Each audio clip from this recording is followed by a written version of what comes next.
What's up? Yeah, Belal, right. Congratulations on the win. All the weight, the hate, the doubt. Tell me what's going through your mind right now. I told you so. I'm just, for me, like I said, the people that I have around me, my team, my coaches, we believed in us. I don't need the world to believe in me. I don't need anybody to believe in me. We don't need applause. We know how good we are. We know what we're capable of doing. And now we're the world champions. All of Palestine was watching. Obviously, it's a very difficult time right now. How much pressure did that put on you? It wasn't pressure. It was, for me, I just wanted, like, it just showed me how, like, really this fight wasn't important. It wasn't that big because they're fighting for their lives. They're dying every single day. I woke up today and you're seeing people dying. And it's telling you how small this sport is, how small this fight is. So when I sit there and I stress out about it, it's like, it's just a fight. It's 25 minutes. But I'm still going to go see my family after this. I'm still going to go eat what I want to eat after this. They're starving over there. They're dying over there. So for me, if I give them some sort of attention, if I give them a smile on their face for getting this win, if I can make them not think about what hell they're going through in those 25 minutes, in this 10 minutes, then I did something right. I did my job. If I get somebody to, bring more attention to them, want to learn more about what's happening over there, it's just about educating. And I'm just hoping that I could use this platform, use my voice, use this title to bring more attention there. And inshallah, one day, Palestine will be free. And when I spoke to you before, you had predicted domination, which a lot of people criticized. For the large part, this was pretty dominant, minus the round that he had your back. Were you surprised with his offensive grappling? No, like I said, I think I'm the best fighter in the world. I know I'm the best fighter in the world. I just had to prove it, and I had to show you guys. We had 3 years to sit there, and I had to sit there and dwell on that thing, that last fight of everybody saying, oh, he would have beat him. He would have won the last other rounds. He would have did this. He would have did that. We didn't even get started that fight. This fight, we got started. This is what we did. We just dominated the champion. We made it look easy. And we did it better than Kobe did, better than Usman did. And, they're national champ wrestlers. They're this, and this. We went to Bogan High School. Shout out to Lou Taylor. And a little bit maybe of a scare, maybe you would say otherwise, but when he reversed position and he cut you open, what was going through your mind in that? I was stupid. It was just literally mind lapse. I was trying to switch to the mount, and then he ended up turning it real fast, and he had a good elbow. But, yeah, can never let that happen again. And one last one from me. I don't know if you saw Shavkat Rahmanov tweeted. He basically called you out. It was respectful. He said, you promised that you would defend your title against me. Would you be interested in defending against Shavkat first? Yeah, of course. I mean, I've literally never turned down a fight. I never backed down from anybody. I've had so many people turn down fights against me. So now I'm at the top. I'm the man. And for me, now cementing my legacy as the best welterweight to ever do it. I'm not going to sit there and call out these random guys and everything. Who's next in line? Who's the best in line? And I'm going to show you what I am, what I could do. They thought Leon could walk through me. Now I'm going to walk through all these other guys. Paul, in the front right here.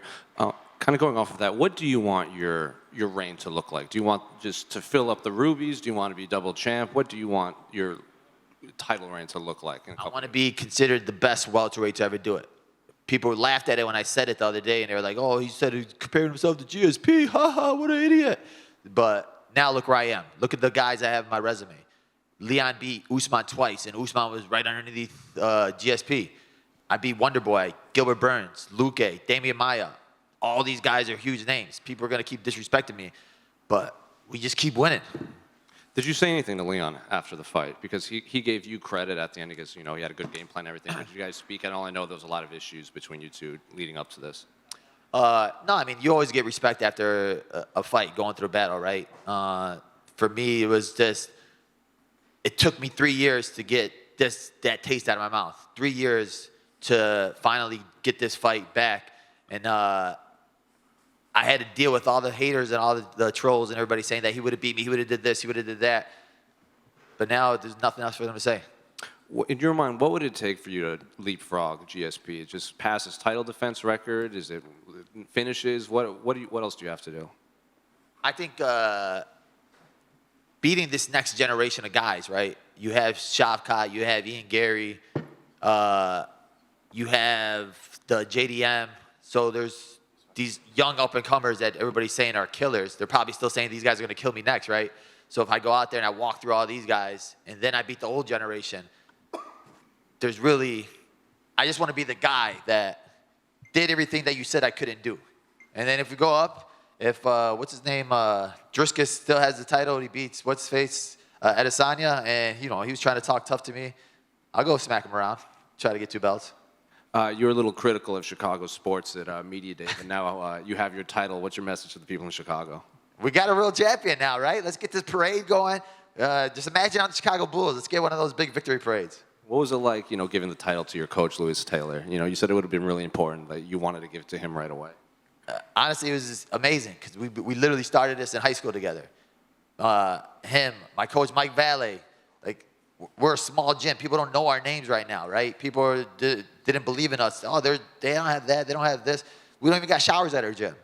But now we got a real title at our gym, right? We got that at our gym. So just shout out to my team. They're my family, man. And like, we don't have the 55 UFC fighters, but we have a small group of guys that are better than all these big gyms. And the last one for me on this fight specifically, obviously the jab played a major factor in this, you know, facing a southpaw. Was that the game plan coming in, or just kind of find out like right away that you could rely on this throughout the fight? Man, you heard my coach Horacio talking about I got that Canelo boxing, right? And they said, oh, he don't got boxing. But you saw that jab. It was smacking him the whole time. Belal, it took you, down here, it took you 3 years to get that rematch with Leon. Would you be willing to do what he did and didn't do and give him a rematch straight away? Yeah, I'll give him a rematch in 3 years. Let him work his way back up. No, I think it was a dominant fight. There was really no need for a rematch. And I don't think he had that long reign of a champion where, you know, he's entitled to a rematch. For me, I came to his hometown in front of his people in enemy territory. So it was all like a layup for him. But I blocked it. And you touched on it there, coming to enemy territory. How nice was it to, well, absorb those boos, but then silence everybody? I just want to find that little kid with the red hair that gave me like the middle finger. I was like, bro, look at me now. Look at me now. He's a kid, man. Leave him alone. Bro, I was trying to give him a fist pound on the stage, and he's just like, you suck. And I didn't see that. Fair enough. Yeah, I was like, bro, what the heck? Thanks, Belal. Belal, you're now the first UFC champion from Palestine in history of UFC. How does that sound? It's surreal. It's amazing. Now, there's nobody that could ever take that away from Palestine. This flag's going to have a title next to their name. The colors are going to have a title next to their name, and those people will live in history forever with a real champion. And especially now in this time of need, we got a victory when they need it most. You've sort of teed up, or you've welcomed all challenges anyway. Obviously, Shavkat Rakhmonov is the fight that a lot of people, or the fighter that a lot of people think is next up in this division. How do you think a fight between you two plays out? I think we go into every fight differently, right? And we have a strategy for every fighter. And I think we're the best team at breaking down guys. My last 2 fights, Gilbert Burns and Sean Brady, I didn't shoot 1 takedown. This fight, I outstruck Leon and I took him down whenever I wanted to. We're going to have the same thing for Shavkat. We're going to have the same thing for Usman. We're going to have the same thing for all these guys. I don't think there's anybody in the division where I look at it and I think, dang, that's a scary fight. Belal, that belt that you've got right there, just over here, that belt that you've got right there represents everything in your career and your life that you sacrificed to get to this moment tonight. How emotional was that moment, celebrating with your team, holding that gold belt? It was like a sense of relief, right? Because I'm sitting there this whole week and I'm like, if I lose this fight, they're going to be like, oh, he sucked. They should never give him the title fight. We knew you sucked. We knew you weren't good enough. But it just like cements me as being one of the best to ever do it. It cements my name up there. Nobody could ever take that away from me, my family, my team. We got a title now. I had the gold next to my name. And I'm just going to continue beating everybody they put in front of me. You said that hatred was fueling you throughout fight week and the build-up to this fight. Did hatred fuel you tonight? Did you feel that when you're in there, or were you feeling cool, calm, and collected in there? Honestly, this was like the calmest I ever felt. We were just in the back. We were joking around, fooling around, and it's like, that's what I love about my team. We're a family. We're brothers. So we all understand that the best part about it is like we don't take it too serious. We know what the job is. We know how to get the job done, but we're not sitting there like tense, like we're all just chilling back there, having fun, listening to music, and that's the best. When I'm feeling like that, that's when I fight the best. Is the feeling towards Leon still the same? And I know you felt like you were avoided for a long time when you felt you rightfully deserved the title shot. Is your outlook now as a champion to be a champion that gives all challengers a shot at the belt who are worthy in your eyes? Yeah, 100%. For me, it's like I had to beg Dana White in for the opportunity. He promised me I would get it, and he stuck to his word. He gave me this opportunity now, so for me now, it's showing the UFC, showing Dana White and all of them that I could be the best champion you have, the champion that fights all these guys. I want to be a champion like the reign of Volkanovski and Adesanya, where they looked at the next guy in line. All right, let me beat this guy. Let me beat this guy. Like we never ducked anybody. We're never ducking anybody, and point them out. Do you welcome those bad blood rivalries in the future? Because that definitely captured the imagination of the fans this week. It's what sells. Did you enjoy that back and forth verbally with Leon, or did you find it quite draining? No, I love that. Like I'd rather have it that way. I'd rather fight that way, just because I'm like, I like trash talking. I like going back and forth with somebody. If I dislike you, it makes me fight better. It makes me wake up and want to go that harder. He pushed me to my limits. This is the best I've ever felt, the hardest I ever worked, because I knew I had to back up the talk. I knew I couldn't just go out there and I couldn't lose this fight because of that. Because I knew they were like, oh, all that trash talking, you lost. All that trash talking, this. So for me, it was like, we got to work the hardest we ever worked. Belal, down here to your left. Hi, just a couple of quick ones. Becoming a champion is obviously a career goal, a life achievement. How's this going to change you now that you've actually reached that goal? It's not going to change me. It's going to, more so, I just hope it just gives my coaches and my team the respect they deserve. Because I know I'm working with the best team and the best coaches in the world. So it's just for them getting their name out there now. They're not the loudest, right? The people really don't know who they are because they don't like to get flashy and do all this stuff. But now people are going to start wondering, what are they doing in Chicago? Wait, let's go visit. Maybe there's something going on out there that we don't know about. And we actually have a shared friend by the name of Cody Mero. Oh.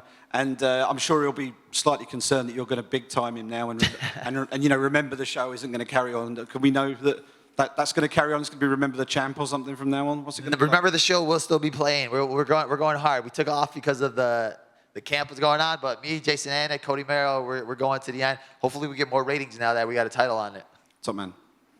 Belal, right here. Leon Edwards referred to you as a stepping stone towards his goals. He was looking past you a little bit. Did that just motivate you, hearing what he was saying on Fight Week? He was scoffing at you at the press conference. I stepped on him. So we're nobody's stepping stone. I told you how good I was. I told you that he was avoiding me for those 3 years for a reason. We went out there and you showed you why. There's nobody that's going to sit there and step over me. And how amazing was it to win the UFC title with your father in attendance? It was amazing. Like my sister and all of us he's been to one fight in my whole career. Before the UFC, everything like this is so for him to come all the way out here and watch it, it's amazing because now he can sit there and go to the gym and tell all of his friends, carry the belt over there and show off a little bit. Well, congratulations, Belal. Thank you, brother. Appreciate you. Thank you, guys.